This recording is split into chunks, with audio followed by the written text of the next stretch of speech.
Mais um Pod Fontes no ar, estamos aqui começando esse programa, esse podcast que leva até você informação sobre saúde e educação. Aqui comigo, ela super poderosa do Pod Fontes, Thaís Nogueira. Oi, gente, tudo bem? Um prazer estar aqui com vocês novamente. Hoje nós vamos conversar um pouquinho com a Grazi Rovesta, neuropsicóloga e psicóloga, mas antes da gente começar esse papo legal, nós temos os nossos apoiadores, Jair. Pois é, nós vamos lá com a Benjamin Psicologia, a Karina Dreilich da C Desenvolvendo, a doutora Ariane, psicanalista da DM Desenvolvimento Urbano, a Janaína Collum, fono da Fonoáudio, a Madame Linguagem e também tem o apoio cultural. Agora, apoio cultural foi você bom, tá hein? chique, Foi hein? chique. Do portal de Indaiatuba e da Cerqueira Jorge Advogados. Então, você que ainda não acessou o portal de Indaiatuba, acesse e você lá vai encontrar todas as informações da cidade e região e também tem detalhes sobre o espaço Fontes Educacionais. E na guia comercial você vai encontrar o endereço de todos os nossos parceiros aqui do Pod Fontes. É isso aí. Muito bem, aqui conosco hoje, como você havia já dito, a Grazi Rovesta, psicóloga e neuropsicóloga. Nós vamos falar sobre alguns aspectos interessantes que têm a ver com educação e com saúde, né? Obrigado pela participação. Muito bom estar aqui com você, novamente com a Thaís. Muito bom participar, né, desse podcast. E hoje a gente vai falar um pouquinho sobre o transtorno neurodesenvolvimento infantil. E o que é um transtorno do neurodesenvolvimento infantil e o que ele afeta no desenvolvimento da criança? Bom, transtorno neurodesenvolvimento infantil, como o próprio nome já diz, acontece na barriga da mamãe. Então, desde o momento da gestação, a criança já tem uma dificuldade nesse próprio desenvolvimento. E os prejuízos podem ser variados: fala, interação social, aprendizagem. Por isso, né, as nossas pedagogas aqui são excelentes para trabalhar com a gente. E o prejuízo principal que você começa a identificar é desde os primeiros anos de vida. Até os seus 2 anos tem um marco, até os 4, os 6, e aí vai dependendo muito de como que a criança está se desenvolvendo para isso. E o que é o TEA? O transtorno do espectro autista, ele é um multifatorial. Então, ele não tem, nós não podemos dizer efetivamente que ele tem uma característica específica. Ele tem alguns marcos que fazem, que dá essa relação para nós, entre eles o comportamento repetitivo e restritivo, a dificuldade de comunicação e interação social. Esses são os 4 marcos principais que nós avaliamos. Mas cada criança é única, ele é multifatorial. Então, algumas crianças apresentam nos primeiros marcos até 2 anos, depois até os 4, mas basicamente o transtorno do espectro autista, ele é como se o cérebro daquela criança, ou, né, no caso desde a gestação, é como se ela absorvesse determinados sentidos e emoções e sensorial, de um modo geral, diferente de um outro cérebro que seria, né, o nosso cérebro típico, que a gente entende, né, como um cérebro atípico ou típico, né? O transtorno do espectro autista, o maior prejuízo hoje que nós temos é a comunicação e a interação social. A dificuldade de aprendizagem, a gente consegue trabalhar muito bem dentro das terapêuticas, mas o social e principalmente, né, a parte da comunicação, isso pode afetar o indivíduo durante a vida inteira, inclusive na vida adulta.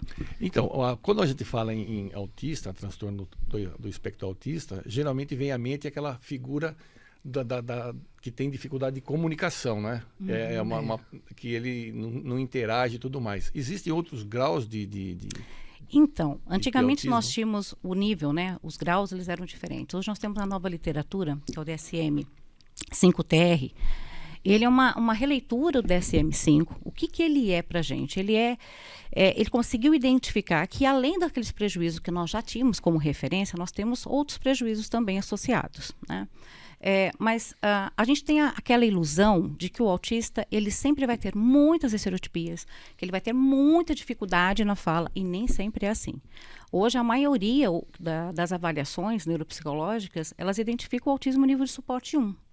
Então, nós temos hoje, efetivamente, um DSM-5-TR, 1, 2 e 3, que são os níveis de suporte. O que é nível de suporte? É a quantidade de prejuízo que esse paciente vai ter e a maneira que se vai pensar junto com uma equipe multiprofissional ou multidisciplinar de que maneiras vamos trabalhar com essa criança. Esse seria o nosso DSM-5-TR. Aí depois nós temos agora o CID-11, que ele entra também com outras categorias. Então nós estamos ainda em processo de adaptação, ele entrou para a gente esse ano 2025, então nós temos ainda 2 anos para conseguir trabalhar. Mas basicamente hoje a gente consegue entender que essa criança nível de suporte 1, ela vai precisar, por exemplo, de uma psicopedagoga, uma orientação escolar, em alguns casos a fono, em alguns casos não, porque o nível 1 de suporte vai ser mais leve, vai ser mais fácil trabalhar e adaptar com essa criança, ou até com esse adulto, adolescente. E já um nível 2, a gente vai precisar de um suporte maior, geralmente uma psicopedagoga, geralmente uma TO, geralmente um fisioterapeuta especialista na área, preparador físico, fono. Então aí a gente vai, conforme você vai agregando profissionais, é o nível de suporte que a gente tem aí dentro do espectro autista. Porque nem todo espectro, independente de nível 1, nível 2 e o 3, se são 2 crianças no nível 1, são dificuldades e estereotipias diferentes. Correto. Né? Correto. Então não existe uma classificação, ele é autista nível 1 e é todo mundo igual. Não existe isso. Por isso é uma dificuldade, Thaís, porque assim, quando a gente pensa no autismo, né, a gente entra dentro de um processo de desmistificação mesmo do autismo, né? Nós tínhamos antes, quando nós pensávamos lá no DSM-3, né, DSM-4, que foi quando a gente começou a falar mais sobre o autismo, a gente vê sempre aquela criança, quando eu falo criança e adulto, é porque eu lido com muitos adultos também, né? Então você tem aquela criança que tem muitas estereotipias, muito problema de linguagem, e não necessariamente, né? Às vezes a criança ela tem ali uma dificuldade que geralmente é muito identificado ou nesse primeiro processo da infância em casa ou até quando chega na escola. Né? Por isso que a parte da educação, da parte pedagógica, ela é muito importante para identificar os transtornos. Porque às vezes a criança não apresentou. E outra, né? Vamos ser honestos, nem todos os pais e mães são obrigados a saber que o marco do neurodesenvolvimento tem marcos. Exatamente. Que tem fases. Né? Sim. Às vezes a criança está lá com 2, 3 anos, tem dificuldade de fala, só que o pai e a mãe trabalham o dia inteiro. Então, às vezes, não identificou esses fatores. Porque acredita-se, não, é o tempo da criança. E aí não vai procurar, às vezes, essa avaliação. Então, quando chega na escola, que quando a gente percebe ali, efetivamente, que tem alguma situação. E nenhuma criança é igual à outra. Cada uma é diferente. Nós temos aqueles 2 fatores principais, que é o comportamento restritivo e repetitivo e a dificuldade de comunicação e interação social. Esses são marcos fundamentais e eles, assim, desbatem em todos os indivíduos. Mas como eles se desenvolvem, de que maneiras eles afetam o indivíduo, aí varia. Uma outra questão também que é importante a gente ressaltar, que nem toda criança que às vezes apresenta estereotipias tem o autismo. Correto. Porque muitas vezes a mãe vê a criança tá brincando, mas não tá percebendo se a fralda tá incomodando, se tem uma urina, né, que tá gelando, ou que tá incomodando. E a criança tá ali dançando, a mãe já fala, meu filho é autista. Ou que na escola tem os pezinhos balançando, nem sempre é a ansiedade. Correto. Nem sempre. Então a gente precisa tomar cuidado com o que a gente olha e rotula. Pois é, por isso que assim, eu até falo muito isso, né? Eu pego as minhas avaliações neuropsicológicas, principalmente voltado para a infância, elas têm uma durabilidade de 4 a 6 meses. A maioria dos profissionais faz uma avaliação neuropsicológica infantil em torno de 6 a 8. Eu costumo estender isso, primeiro por vários fatores, né? Entre eles nós temos fruto ambiente, então nós podemos ter tempo, enfim, N coisas podem acontecer, férias, pai e mãe podem perder o trabalho, então temos nossas variantes. Mas principalmente porque você tem um embasamento melhor para identificar que muitas das vezes aquela criança tem a estereotipia, mas ela não necessariamente é uma autista. Ela pode ser, por exemplo, um fruto do ambiente. Sim. Às vezes ela está em casa, ela tem um pai, uma mãe, ela tem um irmãozinho ou um irmão mais velho que de repente assiste muita TV, mexe muito com tecnologia e essa criança meio que copia esse padrão de comportamento. E não necessariamente ela é um autista. Né? Por isso que uma avaliação infantil ela tem que ser muito bem feita. Né? E eu pego muitas avaliações que foram realizadas de uma maneira não tão excludente, né? Não tão detalhada, e aí você começa a identificar que, talvez não seja autismo. Talvez não é TDAH. Talvez, porque nem TDAH confunde-se muito com questões de tela. Sim. As crianças ficam muito na tela. Então, assim, a criança já cresce, tem crianças de 1 ano, aí tem pais que levam para mim a criança de 1 ano, a criança na recepção, a criança está lá, vendo videozinho na tela, com 1 aninho. né? Então, assim, está estimulando uma área do cérebro e não é necessariamente um TDAH, né? Então, por isso que uma avaliação tem que ser muito bem feita. E Grazi, por que antigamente não se tratavam tanto do autismo como a gente está vendo hoje? Qual é essa diferença porque antigamente era a família escondia, né? Então o síndrome de Down escondiam, o esquizofrênico escondia, o depressivo escondia. E aonde estavam esses autistas, Menina, né? que pergunta legal e relevante você me fazer isso, porque eu ouço isso muito na clínica, né? Nas avaliações, inclusive, ontem eu estava até conversando com meu esposo, a gente estava conversando sobre esse tema, né? E foi um tema muito interessante, eu pego muito isso na clínica também. Quando nós pensamos em autismo, 98% do autismo, vou falar do autismo já com diagnóstico, né? Ele é biológico, ele é realmente uma carga genética. 2% desses autistas, e eles são fatores ambientais ou multiambientais, né?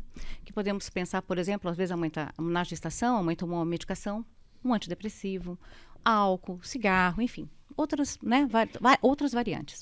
Mas 98% hoje já temos estudos que comprovam que 98% dos genes, né, dentro do espectro autista é genético, é carga genética. Mas, basicamente, quando eu faço a minha avaliação, lembrando que cada profissional é único e cada um avalia de uma maneira, né? Até pelas minhas especializações, eu fui buscar um pouco mais sobre a questão genética e biológica dentro do espectro autista. Eu faço um mapeamento genético dessa família. Então, eu vou identificar se eu tenho um avô, se eu tenho uma avó, se eu tenho um tio, da parte do pai ou da mãe.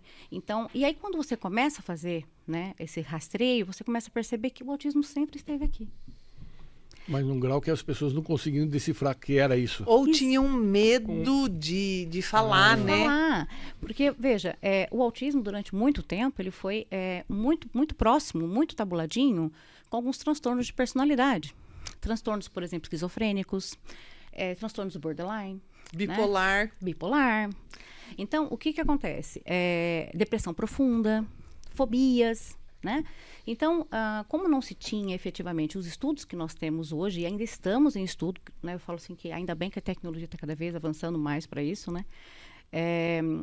Hoje a gente consegue identificar de uma forma melhor, né? Mas, respondendo a tua pergunta, basicamente o seguinte, talvez já estivesse e a gente não sabia.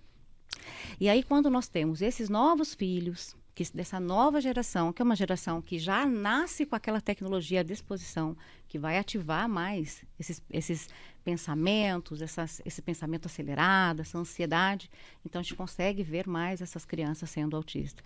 Me perguntaram justamente isso, foi durante essa semana, né? Por que nós temos tanto diagnóstico de autismo se efetivamente até então não existia. Sempre existiu, mas estava escondidinho ali. De outro jeito. E são nessas questões de confusões da emoção, da sensibilidade da criança, que vem todo o contexto da dificuldade com a regulação emocional, regulação sensorial, né? Sim. Eu tenho uma pititica que vai lá no Fontes, ela vai com o cabelo todo no rosto, assim. E ela não deixa a mãe dela prender o cabelo dela. Só eu posso prender. Porque a neurosensibilidade dela aqui no cabelo prender... E aí o que eu faço? Eu pego o cabelo, faço um rolinho e prendo o cabelo no próprio cabelo. Uhum. E toda vez que ela vai embora, ela leva uma presilha embora. Porque ela fala, agora é minha, né, tia? Só que a mãe não pode mexer no cabelinho dela. Então, é o toque, é a forma, né? E como regular? Olha, né? Que legal, né? Que sensibilidade sua, né? Como profissional, né? Falta profissionais, né? Vamos ser honestos. Falta profissionais que tenham sensibilidade, né? Eu falo muito isso, né? Eu treino muito, dou muito treinamento de pais, né? Por isso que a minha avaliação é a longo prazo, quando é infantil, porque eu também treino esses pais nesse processo. Treinar esse pai a entender a própria subjetividade dessa criança, né?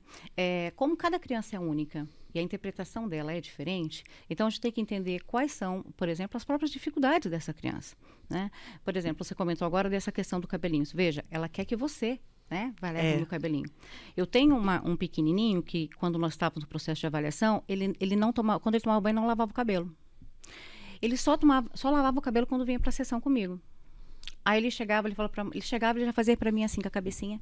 Para eu Pra cheirar cheirar. o cabelo dele e eu falar assim, nossa, que cabelo cheiroso. Então, você tomou banho, lavou o cabelo hoje, né? Então, essa sensibilidade que falta um pouco, acho que, dos profissionais. E é justamente isso, né? É você entender que cada criança tem uma sensibilidade diferente. E nós, como profissionais habilitados nessa área, temos que ter essa consciência de trabalhar com isso e favorecer, porque daí você Sim. vai estimulando ela a permitir que outras pessoas vão tendo toque no cabelinho, para que no futuro ela possa ir num salão, cortar o cabelo, coisas que a gente espera dentro, né, na Sim. vida adulta, né? É. Ela tem essa liberdade, né? E eu acho muito legal porque eu tenho um priminho, né, filho da minha prima, que ele é autista, né? E ele tem um barbeiro que vai na casa da minha prima, brinca com ele, corta na tesoura o cabelinho dele e consegue fazer todo um processo que não estressa, não desregula. Então, graças a Deus, nós estamos tendo na sociedade algumas visões, né? Verdade. Porque da mesma maneira que o espectro, às vezes, não sabe falar, né? Esse meu priminho, ele era não verbal, e com todo o estímulo da AT que ele tem, que vai em casa, da escola, da fono, hoje ele fala. Então, você chega na casa dele e você fala, oi? Ele fala, oi, cara de boi. Sabe? Então, já Essa estão ensinando. subjetividade da fala, Né? da Então, teoria, da mente, mas ele não fala arroz, certo? Ele fala arroz, viu? Para quem não falava, ele já pede Exato. o arroz, a batata, a água, né? E todo o vínculo, né? Você precisa criar o vínculo, porque eu chego na casa da minha prima, o Piquititico faz assim, você de novo? Não. Agora eu chego na minha prima, o que tem autismo fala, você de novo? Não. Então, ter os estímulos corretos, por mais que sejam brincadeiras, não brincadeiras ofensivas, mas por mais que tenham brincadeiras, que tenham um vínculo, né, o acolhimento, esse abraço é diferenciado, E o né? processo de avaliação, ele é muito isso, né? A avaliação até os seus 6 anos, nós entramos além com os instrumentos, né, que a gente tem como padrão, a gente entra com a brincadeira. Sim. Né? E aí é onde você consegue avaliar essa criança, né? Justamente porque é uma brincadeira que a gente faz, é uma brincadeira organizada, é uma brincadeira, né, estruturada. E aí você consegue identificar e vai fortalecendo essa criança nos próprios desafios, né? Vocês estão falando de regulação emocional com essas pessoas, com essas crianças, né? Por acaso eles têm... como é que eles lidam com a frustração? Que inclusive é um tema legal, né? Primeiro que a frustração é uma emoção muito forte, né? E quem já fez processo terapêutico comigo sabe que eu trabalho muito diretamente com a questão emocional e ensino o paciente a rastrear essas emoções. Então, da onde elas vêm? Qual que é o gatilho delas, né? Mas vou falar mais do espectro autista. A neurodivergência de modo geral, mas o autista em si, ele tem dois gatilhos que ativam literalmente a frustração, que é a justiça e a empatia. Se ele perceber que muitas das vezes alguém não está sendo empático ou justo com ele, ou ele não está sendo justo e empático com ele mesmo, ou os outros, né? Então, eu costumo dizer que é eu para comigo mesmo, eu para com os outros para comigo. Automaticamente, eu vou ter que lidar com uma emoção. Qual é a emoção que engatilha a frustração? A raiva. Tá. A raiva, ela é uma emoção extremamente... Ela é excelente, ela é muito poderosa. Mas ela não é disfuncional quando nós pensamos no movimento em si. Porque a raiva, ela é movimento. Sim. Então, o que nos move a buscar uma melhoria na carreira? A raiva. É um movimento de você querer crescer, de você estar se sentindo, né, que você quer crescer financeiramente, que você está se sentindo injustiçado por alguma coisa. Então, você vai automaticamente buscar aprender a lidar com isso. Depois que a gente faz a psicoeducação sobre isso, né, sobre a emoção em si, aí a gente vem sobre a frustração. Ela é uma emoção tão forte, né, e como que a gente tem que tentar trabalhar ou trazer a consciência? Que é normal que algumas coisas não saiam como a gente quer. Mas a frustração, por ela vir da raiva, que é movimento, ela também é punitiva. Então, quando eu sinto frustração por algo que eu não consigo dar conta, eu começo a me autopunir. E a maneira que eu me puno, geralmente, é achar que eu sou errado, que eu não me encaixo nos lugares, eu tenho algum problema. E não necessariamente, né? Aí a gente traz aquela consciência, olha, nem tudo é culpa tua. Às vezes pode ser uma culpa, que nem no caso, né? Se for num relacionamento, às vezes o parceiro ativa determinados comportamentos. E aí você, como ser humano normal, você vai ter uma reação. Sim. Isso pode ser no ambiente de trabalho, pode ser na escola, pode ser, né, pensando numa criança. Sim. Agora, numa criança em si, isso já no adulto, né? Mas uma criança em si que não tem ainda essa percepção, lembrando que o autismo ele tem a rigidez cognitiva.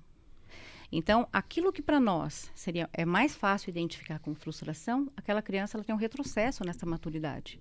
Essa mente não se desenvolve da mesma maneira que uma criança com cérebro típico, por exemplo. Sim. Então, ele vai ter, por exemplo, como lidar com essa frustração? A primeira maneira dele vai ser expressar isso corporalmente ou verbalmente. Então, ele vai gritar, ele vai espernear, ele vai, às vezes, se jogar no chão. Se tiver alguma coisa na mão, ele vai rasgar, picar, porque a raiva é isso, não é movimento. Então, ela vai É uma externalizar forma intensa isso de manifestar. de manifestar, né? E a maneira mais, assim, adequada, pensando nos pais com essas crianças, é você deixar essa criança externalizar, de repente, assim, se tiver, depende do ambiente, né? Mas se caso haja, né, a possibilidade de você ter um espaço que a criança possa expressar esse movimento, porque ela vai expressar, mas ela vai acalmar, porque tudo que sobe, desce. É um princípio básico. Né? Então ela vai, né? E aí você está ali apoiando, estruturando aquela criança. A orientação, nunca tente agarrar essa criança porque você vai se machucar. Se você for como um cuidador, né, de repente, nessa criança, nesse momento dessa expressão de raiva, se você tiver um cobertor, um objeto que ele pode ser uma toalha de banho, que de repente ele gosta, que esteja até às vezes com cheiro, pode estar úmida, pode estar com cheiro que ele acabou de usar. Por quê? Porque vai lembrar o sensorial, que é o autocontrole. Então, você pegar esse objeto, e aí sim, você pega e coloca isso na criança, para que ela se sinta acolhida, ter essa regulação, e aí depois você se aproxima. Porque dentro do autismo, essa frustração, essa desregulação emocional, ela pode ser muito intensa. Né? Eu vou pegando esse gancho aí da frustração, e rapidinho que nós estamos aqui, já quase com o tempo limitado, você disse da rigidez cognitiva. Eu acho muito interessante a questão da rigidez cognitiva, porque muitas vezes ela é confundida com falta de limite. Perfeito. E tem crianças que não têm limite residencial, doméstico, e a mãe fala, não, ele tem rigidez cognitiva. Não, ele tem falta de limite, né? Então, vamos explicar o que é rigidez cognitiva. Pera lá que nós vamos chegar nisso. E tem criança que literalmente tem a rigidez. Por exemplo, a rigidez cognitiva é tipo um toque.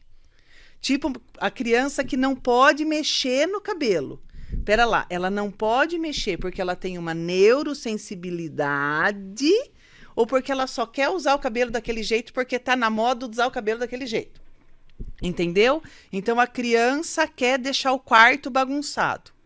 É uma dificuldade sensorial, neurológica, de que precisa ter aquelas coisas daquele formato para ele se localizar, ou é falta de limite porque não quer, de birra, não quer arrumar o quarto? E eu vou acrescentar um pouquinho mais, né? A rigidez cognitiva, além dessas informações, agora eu vou falar até a parte interna, né? Que aí a gente tem dentro da parte de neuro. Essa é a parte que a gente vê do lado de fora. É justamente isso. Que os pais confundem, isso, né? Mas a rigidez cognitiva é uma dificuldade interna da interpretação entre o ambiente, entre o sensorial, aquilo que eu sinto, aquilo que eu penso. É praticamente assim, pensando na mente, na estrutura da mente, ela segue uma linha assim, oscilante. Ela é cíclica, então ela se movimenta. A rigidez cognitiva é literal. Tá. Então, o que acontece? É a dificuldade entre entender, eu preciso arrumar o quarto e meu quarto está arrumado. Eu preciso arrumar o quarto que minha mãe está mandando. Mas por que a minha mãe está mandando? Essa pergunta, essa subjetividade, por que minha mãe está mandando? Ela está mandando arrumar o quarto porque o quarto tem que estar em ordem para ficar mais fácil para eu poder estudar depois. Só que ele não consegue ter essa flexibilidade de entender o porquê. Então, a gente pode pensar que seria, pensando na estrutura, né, da análise do comportamento, seria o ABC. Então, esse C, que é essa consequência, ele não consegue chegar. E aí é onde a gente trabalha isso na ABA, na terapia ABA, ou na TCC, em alguns casos, quando o profissional da TCC é especialista em autismo. Então, se ele for especialista em autismo, ele vai trabalhar essa subjetividade da mente, que é trazer essa consequência. Então, a rigidez cognitiva ou inflexibilidade cognitiva, ela, na verdade, é justamente isso, né? O pensamento, ele é flexível. Para o autista, ele não tem flexibilidade, ele é uma linha. Você não foi procurar seu vô na esquina quando ele mandou você ir para a esquina? Então, você tinha rigidez cognitiva. Correto. E detalhe importante, rigidez cognitiva ou inflexibilidade cognitiva não necessariamente está dentro do espectro autista somente. Viu? Tá vendo Tá? só? Pessoas com a neurodivergência de modo geral, a gente está falando aí do transtorno espectro autista, TDAH, superdotação e altas habilidades, crianças superdotadas possuem de rigidez cognitiva. Às vezes mais do que alguns espectros, né? Correto. Então, é por isso que assim, hoje, né, estou aqui como neuropsicóloga, apesar de ser também psicóloga. Hoje os meus pacientes são somente do espectro autista ou TDAH, mas também faço bastante avaliação, e é um dos nossos temas, né, que eu venho trazer hoje, porque é quebrar também, às vezes, as pessoas, por exemplo, às vezes acham que é autista e não é autista, é superdotado. Exatamente. Tá. Então, eu tenho crianças de 3 anos que leem, falam outros idiomas, e os pais falam para mim assim, doutora, mas ele é autista. Olha, talvez não seja autista. Porque nem todo superdotado, nem toda criança que tem altas habilidades tem o espectro. Então, as pessoas não têm o costume de separar isso, né? Coloca tudo dentro do espectro. Ele é antissocial, é autista. Ele é altas habilidades, ele é autista. Ele é bipolar, ele é autista, né? Por isso então, que a avaliação neuropsicológica, ela é muito completa. Nós avaliamos o emocional, o comportamental e a cognição. E aí, entre eles, né, os primeiros rastreios é ambiente, escola, amigos, colegas. Então, uma avaliação muito bem feita, ela tem que complementar todos esses pontos.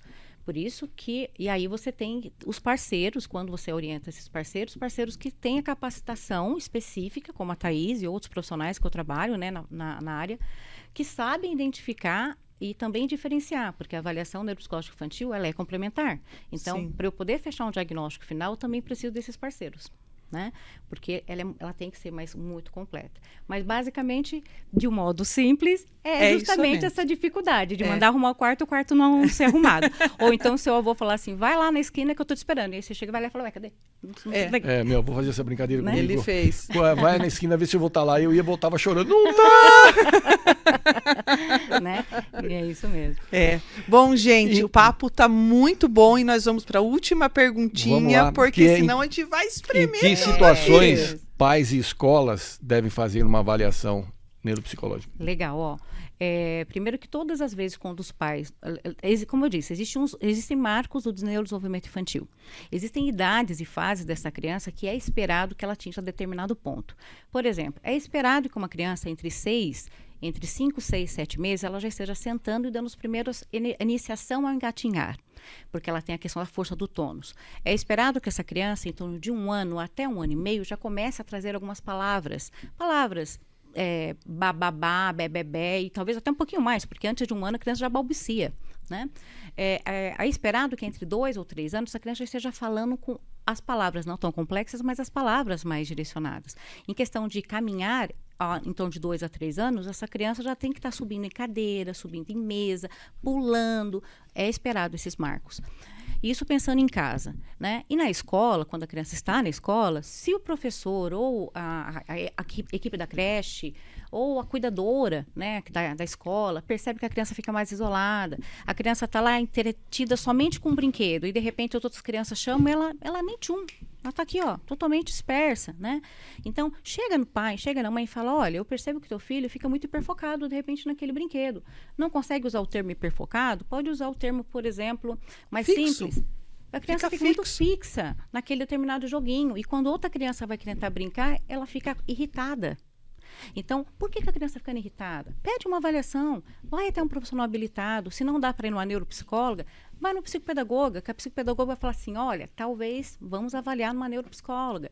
Então, orientar, né? Eu acho que a parte mais importante é pais, né, e educadores, aprender a pesquisar um pouco mais.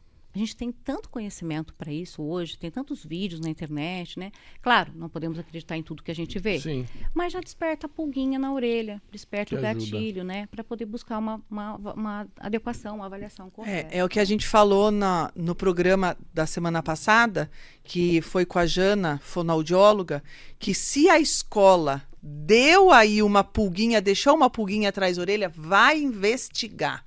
Né? Porque nem toda criança vai ser igual na escola e vice-versa. Até pelo ambiente, pela quantidade de pessoas.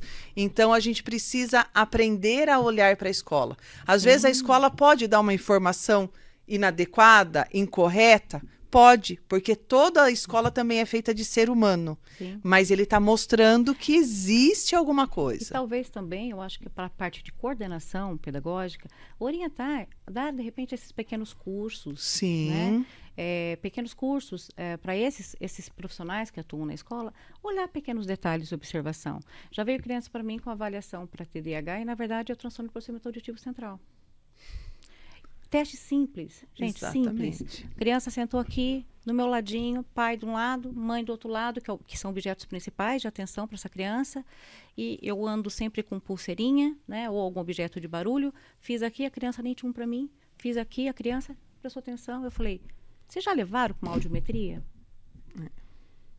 Aí eles assim, não. O que é isso, né? Gente, então assim, a escola cantou a bola, claro, veio, né, para avaliação. Eu fiquei Sim. muito feliz de poder orientá-los, mas vão investigar, porque às vezes a criança pode ter uma dificuldade no processamento. Pode ser uma questão, efetivamente, às vezes, de audição, e não necessariamente um transtorno. Né? Às vezes não é transtorno de fala, às vezes é a questão a criança senta muito aqui atrás, na sala, e às vezes não está conseguindo enxergar direito, e quando ela não enxerga, ela se dispersa. E aí ela não consegue aprender a ler direito, a escrever, né? Às vezes em casa não tem estímulo. Exatamente. Os pais ficam fora o dia inteiro, aí chega lá a criança não troca meia dúzia de palavras. Como que você vai estimular uma criança? Né? Então eu acho que é mais ou menos isso, assim, é tentar unir a família para observar um pouco mais essa criança, pensando que essa criança um dia ela vai crescer, e a escola ter um pouquinho mais esse olhar mais sensível, né? Essa educação Exatamente. dos profissionais. Eu costumo falar sempre que é o triângulo amoroso. O profissional, a família e a escola. Perfeito. Não triângulo tem amoroso. como você tratar um neuroatípico, um neurodivergente, independente da idade que ele esteja, sem o triângulo amoroso. Sim. É um adulto? Então, dobra-se a família, porque às vezes tem um companheiro, às vezes tem um melhor amigo, às vezes é o ambiente de trabalho, mas tem que ter um vínculo de apoio, de suporte, que saiba falar a mesma linguagem. Correto. E respeitar, inclusive, quando tem aquelas crises sensoriais, né? Exatamente. As crises emocionais, lidar com a frustração, porque nós ficamos totalmente instáveis. Meu marido que o diga. Bom, gente, nossa conversa está ótima. Dava para fazer mais um programa aqui, mas o nosso tempo acabou. Grazi, quero agradecer demais a sua participação aqui. O prazer é sempre meu. Para nós é uma honra tê-la aqui, dividindo seu conhecimento conosco aqui. Exatamente, as portas estão sempre sempre. abertas, você sabe Sou apaixonada disso. por pessoa. Maravilha. muito bom. Deixa eu dar aqui um recadinho, então, que o nosso Podfontes, ele é um oferecimento da Benjamin Psicologia, da Karina Dreilich, da C Desenvolvendo, da doutora Ariane, psicanalista, DM Desenvolvimento Urbano, da Janaína Collum, da Fonoáudio, da Madame Linguagem, com o apoio do Portal de Indaiatuba e da Cerqueira Jorge Advogados. É isso aí. E vocês fiquem ligadinhos que no programa da semana que vem nós vamos estar com a nutricionista sistêmica Mônica. E ela vai trazer para a gente muitas informações importantes para nossa saúde. Porque se a gente cuida do físico, a mente também fica perfeita, hein, gente? Vamos lá. Tá certo. Então, até o nosso próximo encontro. Beijos. Fomos.